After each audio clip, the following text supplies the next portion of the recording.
Guys, ఈ video మీలో ప్రతి ఒక్కరు చూడాల్సిన వీడియో. నెగ్లెక్ట్ చేశారా మీరు కొన్ని ప్రాణాలు కోల్పోయే అవకాశం ఉంది. తరచుగా చూసే వైరస్లో కెనైన్ డిస్టెంపర్ వైరస్ కూడా ఒకటి.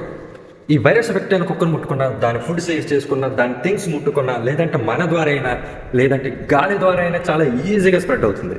ఈ వైరస్ అనేది ఎక్కువ డాగ్స్కి అయితే ఎఫెక్ట్ అవుతుంది.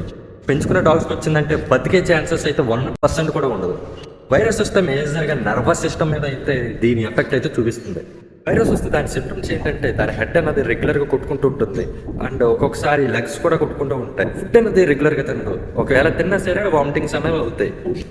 నోట్లో నుంచి లైట్గా చొంగ కూడా వస్తుంది, అంతేకాకుండా గుర్ర కూడా పడుతుంది. బాడీ నుంచి స్మెల్ రావడం, ఒక్కొక్కసారి దగ్గు రావడం అయితే జరుగుతుంది. ఇలాంటి సిమ్టమ్స్ మీ కుక్కలు కనిపిస్తే వెంటనే రీనర్వ్ అనే ఇంజెక్షన్ అయితే తీసుకోండి, మనకి మెడికల్ షాప్లో అయితే లభిస్తుంది. ఇలాంటి వైరస్ ముందే రాకుండా ఉండాలంటే 45 days ఉన్న పప్పికి మీరు 9-in-1 ఇంజెక్షన్ అయితే చేయించాలి. అది కూడా 2 లేదా 3 డోసులు అయితే చేస్తారు. మీకు ఎందులో డౌట్స్ ఉంటే వీలైనంత త్వరగా వెటర్నరీ డాక్టర్ని అయితే కన్సల్ట్ అవ్వడం ఉత్తమం.